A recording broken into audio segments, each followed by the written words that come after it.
All right, guys, we are back in my garage for another video, and today we're doing another long-term review on my BMW 440i. This time we're going to be talking about the XPEL paint protection film I put on this car. I got it brand new. I picked it up in September of 2017, and so as of this year, it is going on 9 years old. So I think this is a perfect opportunity to share with you guys my experience with the film, what I recommend it, things that I would probably do differently if I were to get paint protection film again, and just overall help answer any questions you might have in case you're considering going this route. So let's go ahead and talk about it, and hopefully you guys find this video useful.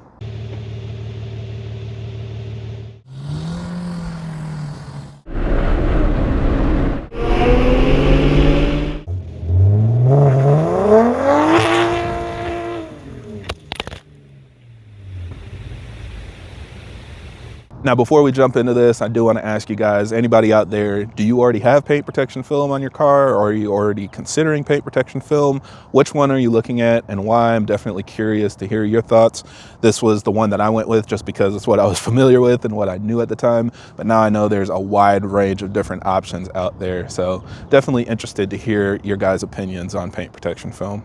So let's go ahead and start off with what I've got. So this is, again, a 2018 BMW 440i, and I got XPEL paint protection film back in 2017. It was installed at Eclipse Window Tinting. They're a local shop here in the Cincinnati area.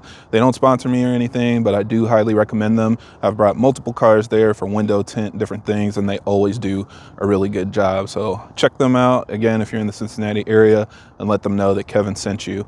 But that being said, it was really important for me to get this done because in the past I've had black cars and there was always a huge issue with rock chips. If you've had a black car and you drive like me, I drive like a stereotypical BMW driver, so it's very common for me to get rock chips on the front of my car. If you do any aggressive driving fast and stuff like that, cars in front of you will kick up little rocks that'll hit your bumper, and over time the front will look peppered. You'll see little white spots everywhere, and of course that's extremely annoying.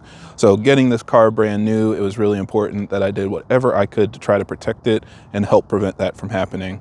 So I called around, figured out what I wanted to do, got an appointment set up with Eclipse, and that's something that I do highly recommend if you're getting a new car and you want to protect it. There's really nothing that can compare.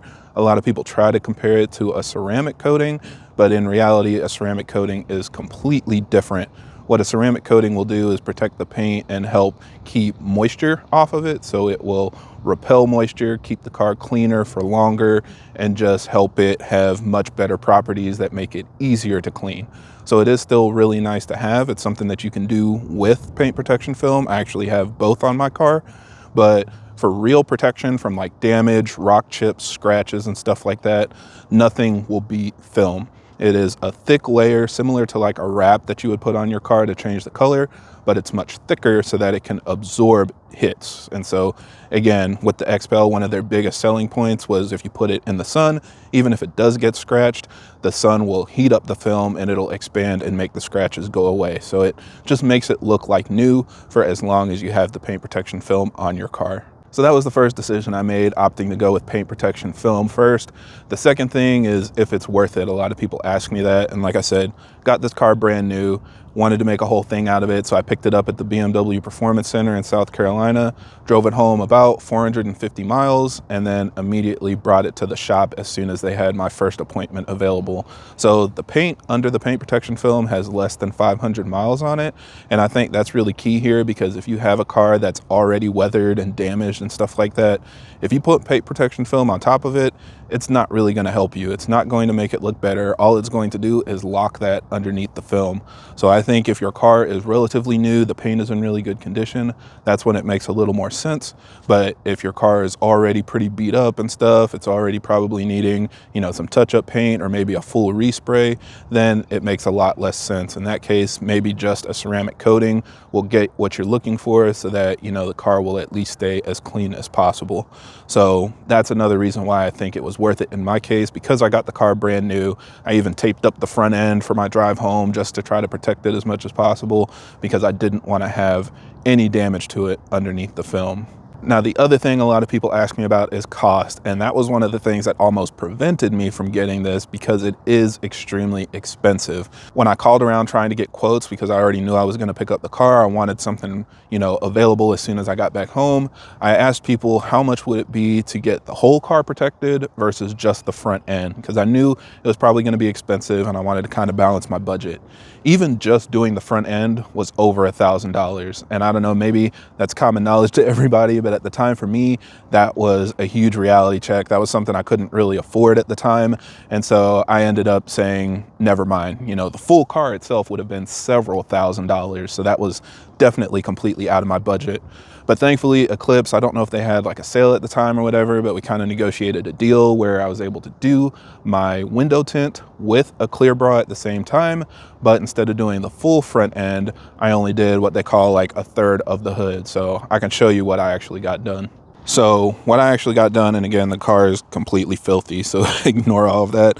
This is all the winter grime that I haven't had a chance to wash off. But we got the full front bumper done. And then up here, you can kind of see a line. So I got a third of the hood. I also got a third of the fender, so you can kind of see where the cutoff line is there. And then I also got my side mirrors. So they call it like the high impact areas, the spots where, it's more likely to get hit when you're driving.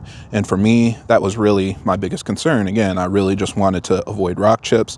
Everywhere else, I washed my car using good practices, so I'm not so concerned about scratching it up and stuff, but I really just wanted to protect the front end. And so, that's something that I don't necessarily regret, but I know a lot of people ask me, like, is the line noticeable? And as you can see, it's really not. Even though the car is really dirty, that's when it's the most noticeable. But from a distance like this, or just taking pictures, when people say, oh, how do you always keep your car clean? That is a part of it. You can't really tell that the clear bra is there, but it just keeps the front end looking like new. But if you do get close enough, then yeah, you can see the line. When the car is clean, it's a lot harder to see, but like right now, there's kind of like a layer of dust built up there. So that's when it becomes more obvious. And looking at it from this angle again, it's a lot more obvious. So I'm not too worried about being able to see the clear bra line, but I know that's something that a lot of people are worried about. And again, if you back up and just look at it from the front, or even from different angles, taking pictures for Instagram or whatever, it really doesn't stand out. And I've never had anybody tell me that they noticed it. So with that, I was able to get a much cheaper deal, again, including it with the window tint. I don't want to share the exact price because I don't know if it was just a special negotiated rate at the time or whatever, but suffice it to say, it is much cheaper just to get the front end and the high impact areas versus the entire hood and the entire fenders, or of course the full car. It was much, much cheaper. So at that point I said, okay, I can go ahead and do that, and ended up getting the clear bra done. And it worked great, for about a year. And then I lowered the car, and that's when my first regret happened, because after putting some lowering springs on the car, and then eventually I ended up going with coilovers, that's what kind of gives it the stance that you're seeing right here, I started noticing rock chips on the hood. And that's something that I would definitely consider if you're trying to determine how much of your car needs paint protection film. Keep an eye on how low the hood is, like relative to other cars and stuff. If you've got a truck or something that has a much higher hood line, it's probably less risky. And even like this car at stock ride height, I think had no issues. As soon as I lowered it, you can see just beyond the line on the hood, I started getting little rock chips. So that was extremely frustrating, and something that if I were to do it again, I would try to chalk up the extra money to do the entire hood and the entire front end.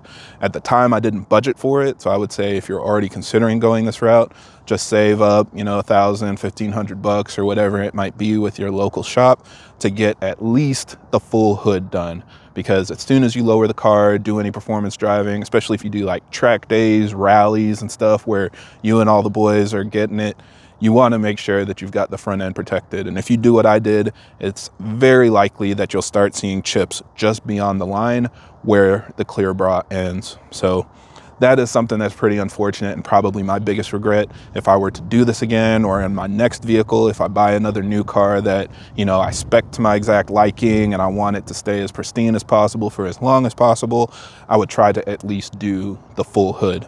So overall, again, you know, no major regrets. I do think eventually I might change the hood, so that's why I'm not too worried about getting it resprayed or doing touch-up paint and stuff. And again, in pictures and stuff, when I post things online, it's not really that obvious, but up close you can see it. And so yeah, if I were to do this again and get everything fixed, then I would probably try to go a little bit more of an investment in that. The last thing I want to highlight is this is pre-cut film, and that might also be a part of why I was able to get a good deal on it, but that means that it is not completely wrapped around every single corner.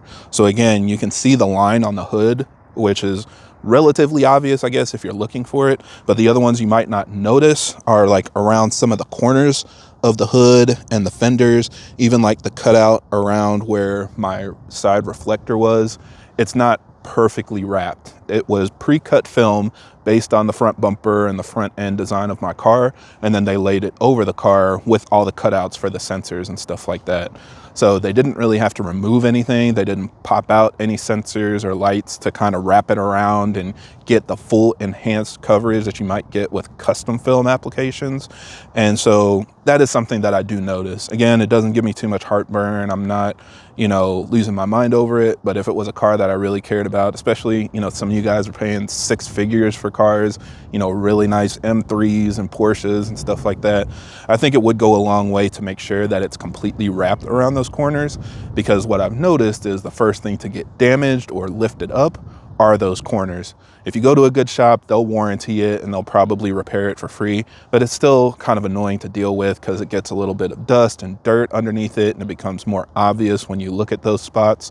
Even when you're washing your car, if you use a pressure washer, that's something you have to be really careful of, because if you spray it too close to one of those edges, it can make it lift up. And so that's something that, you know, I just have to pay extra attention to.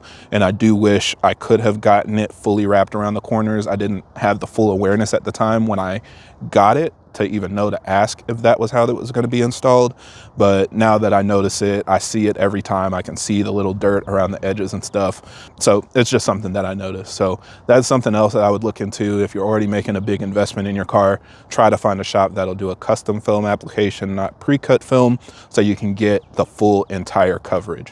When the car is clean, it looks amazing, but it really starts to stand out, some of those little details, as it gets dirty and as you drive it, which is the whole point of these cars, right? So I would say that's just something to consider. But overall, I'm very happy with the film. I expect it to last, you know, 10 plus years or whatever it was rated for.